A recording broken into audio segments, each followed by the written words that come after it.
There and welcome to my channel. Today I'm looking at the Nissan Qashqai Plus 2, which is a family favourite, especially with those who have twins and just want that extra bit of space for prams. Also, it's useful for families which are starting to expand and just need more space. So I'm going to go into the vehicle just now and I'm going to sit myself down and have a look. So this is the Nissan Qashqai Plus 2 Tech now that I'm actually in, which was the top of the range. These Nissans were made from 2010 to 2014. This particular one with the Plus 2 seatings. After that, the model was discontinued, and this is what's helped to keep the prices of this vehicle higher than the regular 5-seater. So this is called a J10 model. Okay, so inside we're just going to look at the steering wheel.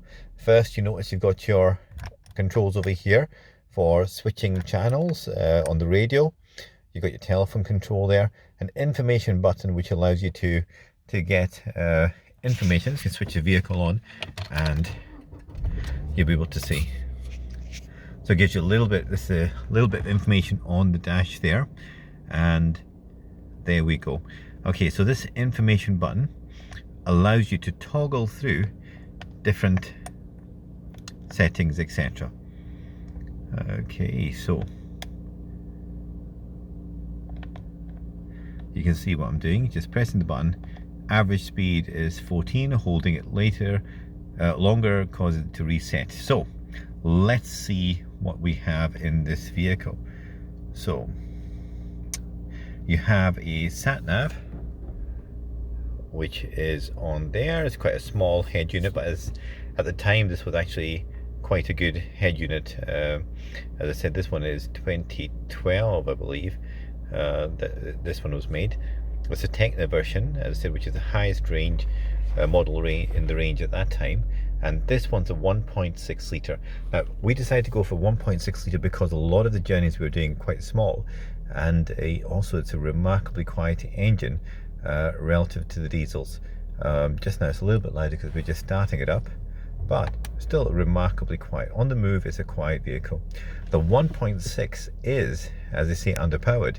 Now, when we're talking about underpowered, it doesn't go fast. It's not a very quick vehicle for acceleration, but it's a very relaxing vehicle.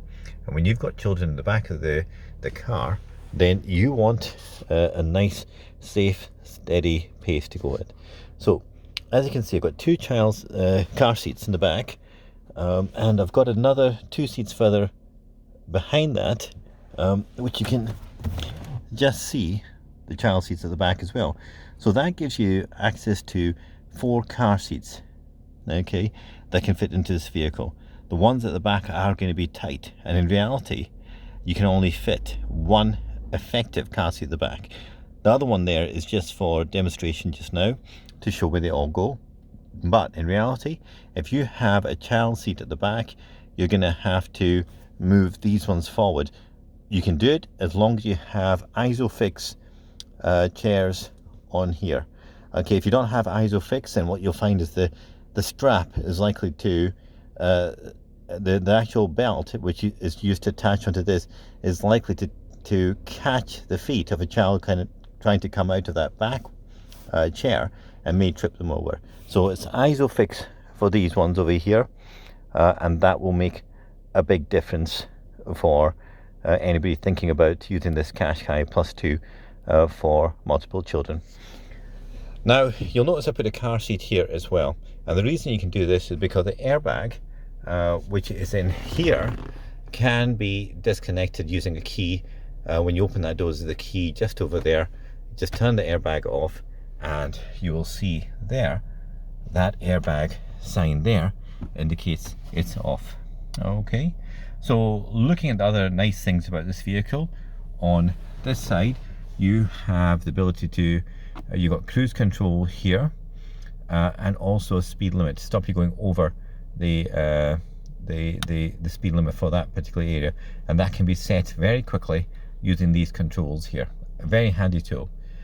Looking at the roof, you have a panoramic roof there, and you can see it's blue skies in Scotland today, bank holiday, and you have a button here which can just take that sun right off your eyes and just make it a little bit nicer. Can you see that? Okay, and that's also great for winter as well. It just keeps the car a little bit warmer. What else is good about this system is this particular car.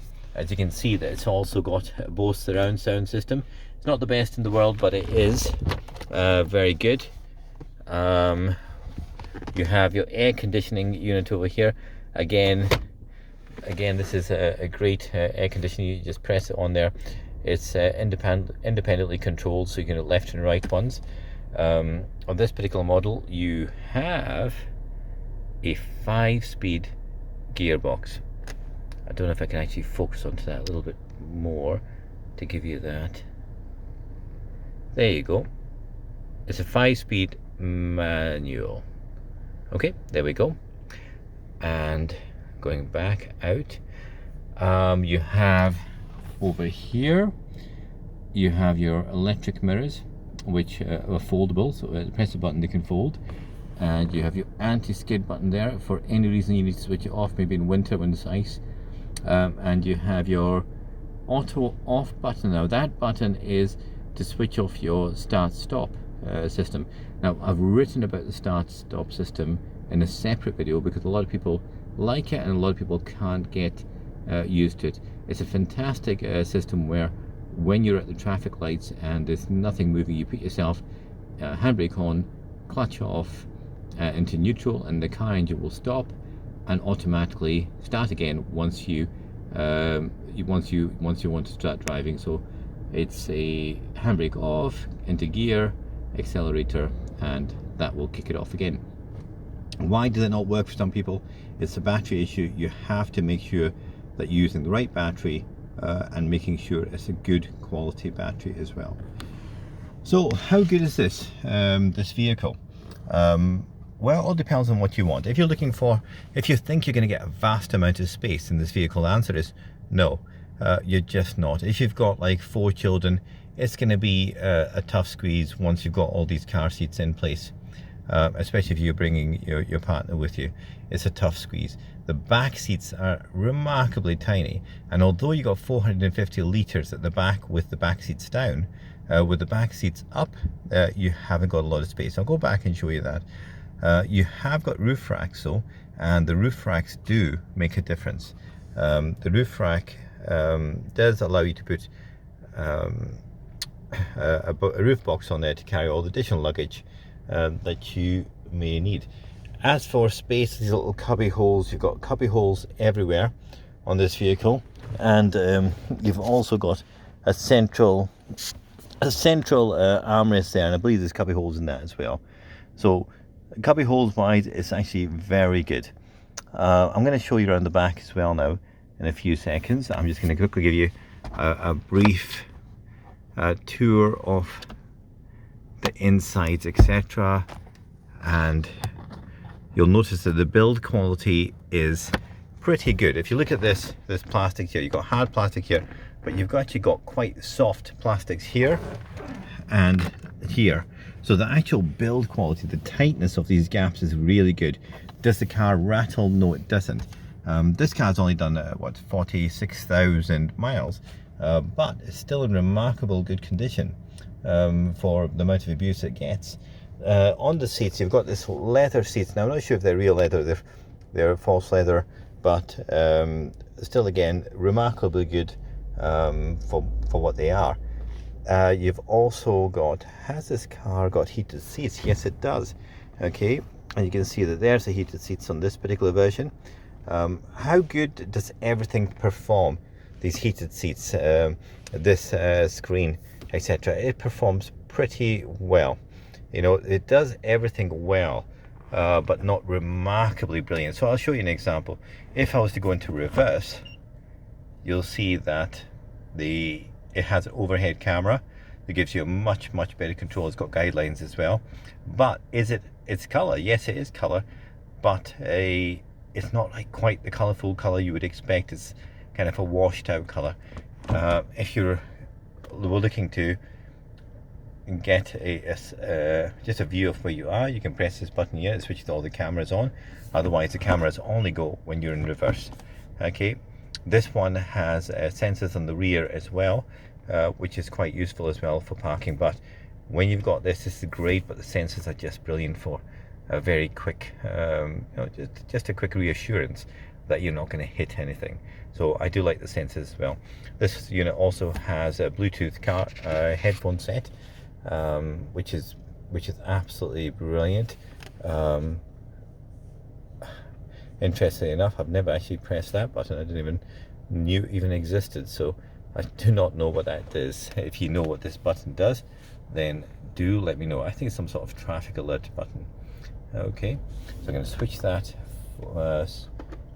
that camera off. I'm just going to press that button again. Yep, that gives you traffic messages across there. Quite a useful function. I've never noticed that in all the years I've had it. So let's go around to the back, and I'm going to show you what it looks like around the side of the vehicle. Okay, so now this incidentally has, let me just get that, I can get a video onto that. Let me see if I can open the door. It's got this little button, so there's no key, you just twist it, and the car will identify the remote control in your pocket. So it's keyless entry, and there you go. Okay, nice keyless entry. And I'm going to show you the outside of the vehicle. I'm going to go on the safer side. So there we have a little keyless entry button. You can lock it and open it. It detects the key in your pocket. Okay, and we're going to walk around over here. I'm going to show you the back of the car to show you how little space you have available. And I've got this, which you'll all recognize, and you can see how little space there is. Okay, and I'm going to go forward and just show you how little space you have at the back as well. Okay, there's not a lot of space there. Okay, and you can see the tethering hooks, where the tethering hooks will catch onto the hook at the bottom there, and you need that for your ISOFIX. These ISOFIXes have been disconnected. These car seats have been disconnected because the car is being cleaned, and then it will be, once the seats are done, it will go back in. But those need to be connected up. Okay, and you can see where it connects to there. Okay, so I'm just going to walk around to the back here, and I'm going to show you, these are the little sensors that you'll see for the reversing cameras, so they're quite useful as well. I've also got another video which shows you there's a +2 sign that distinguishes the car from the normal Qashqais. I've also got another video which shows you what to look out for when you're purchasing one of these. Okay, you can see you've got a little bit more space there, not a lot more space. So is it really a tight squeeze for anybody looking to use this car, you know, for 4 or 5 people, definitely 6, but remember this is a 7-seater car. This is going to be one tight squeeze with luggage and everything. It's going to be a tight squeeze. Okay, as I was saying, that there's a couple of faults with these cars, which you can see in my other videos. Namely, you really need to keep an eye on the rust on the subframes front and rear, and also the rear of the boot lid for some reason keeps on breaking. Just with times, after about the 8-year period, 9-year period, the handle that opens and closes the boot will break off. An easy enough fix. You know, it's not very difficult to actually repair, but something to keep an eye on if you're buying a new one. The other thing to watch out for is, if you're purchasing a new one, to check this roof to make sure there's not got any cracks in it, because this glass moonroof, although it's brilliant, if it's cracked, it's going to cause a problem for you. So you keep an eye on it and check the quality of your roof. Okay, I hope that's been useful for you. The Nissan Qashqai Plus 2 is a fantastic car, safety wise. I know you'll all be thinking about this, but safety wise, it's got a lot of airbags. I think it's got 5 altogether, and it's got an exceptionally, I think it's a 5-star rating, which is the top rating at the time that you can get for this particular vehicle. And there's your airbags, and there's the switch. The switch is this off, because that is important if you're putting a child seat on the front of this vehicle. Okay, you have to switch that airbag off. So I hope this has been a useful journey for you around the Nissan Qashqai Plus 2, and really, if you are thinking of buying this for a family, you're thinking that the 7 seaters is really going to make a difference, then you may be a little bit disappointed. So make sure you do get to bring the whole family and try to put the car seats in place. Likewise, if you are thinking of something a little bit bigger, then consider this Toyota Alphard. Now this vehicle is a much older vehicle than the Qashqai and is an import, but, and I will do a separate video on this, but it does give you much more space. Okay, and you can see how much more space you get in a Toyota Alphard. And although this vehicle's coming up to 20 years old, you've still got all the toys, etc., electric everything's, sunroofs, moonroofs, you've got your independent rear passengers, air conditioning, etc., electric mirrors, windows, sound systems, all the way around. And this is another vehicle you should be considering if you have twins or a large family, to actually carry around. Now I hope this video is useful to you, and as I said, I'm just pointing out this Alphard as an alternative, and you can see videos on this as well in my feed.